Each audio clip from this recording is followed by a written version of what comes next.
when in the course of human events it becomes necessary for one people to dissolve the political bands which have connected them with another, and to assume among the powers of the earth the separate and equal station to which the laws of nature and of nature's God entitle them. A decent respect to the opinions of mankind requires that they should declare the causes which impel them to the separation. We hold these truths to be self-evident, that all men are created equal.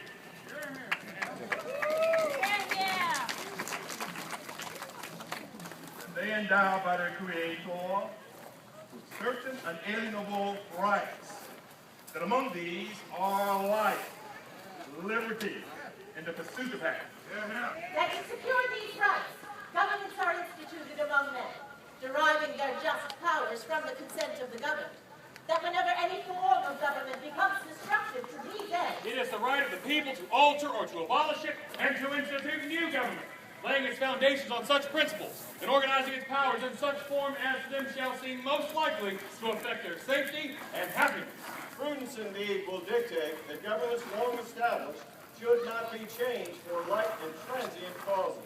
And accordingly, all experience has shown that mankind are more disposed to suffer while evils are sufferable than to right themselves by abolishing the forms to which they are accustomed. But when a long train of abuses and usurpations pursuing invariably the same object evinces a design to reduce them under absolute despotism, it is their right, it is their duty to throw off such government and to provide new guards for their future security.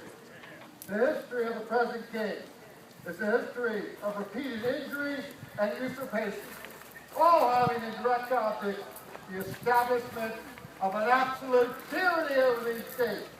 To prove this, let facts be submitted to a candid world. He has refused his essential laws, the most wholesome and necessary for the public good. He has dissolved the representative houses repeatedly for opposing with manly firmness his invasions on the rights of the people. He has refused for a long time, after such dissolution, to cause them to be elected. He has made judges dependent on his will alone for the tenure of their offices and the amount of payment of their salaries. He has erected a multitude of new offices and sent hither swarms of officers to harass our people. he is kept among us in times of peace, standing armies without the consent of our legislators. He has affected to render the military independent of and superior to civil power.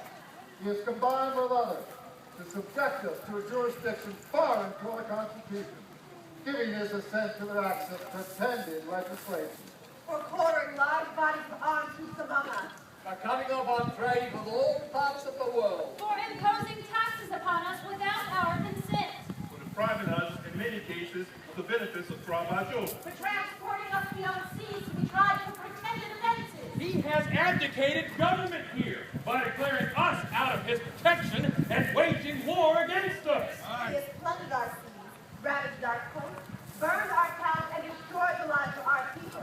He is at this time transporting large armies of foreign mercenaries to complete the work of death, desolation, and tyranny, already begun with circumstances of cruelty and perfidy, yet prepared out in the most barbarous ages and totally unworthy the head of a civilized nation.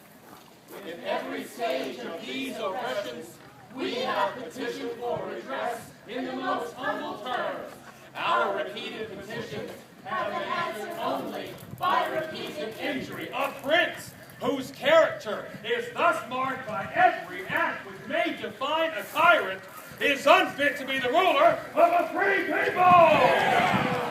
We, therefore, representatives of the United States of America and General Congress assembled, appealing to the Supreme Judge of the world for the rectitude of our intentions, do, in the name and by authority of the good people of these colonies, solemnly publish and declare that these united colonies are, and of right ought to be, free and independent states.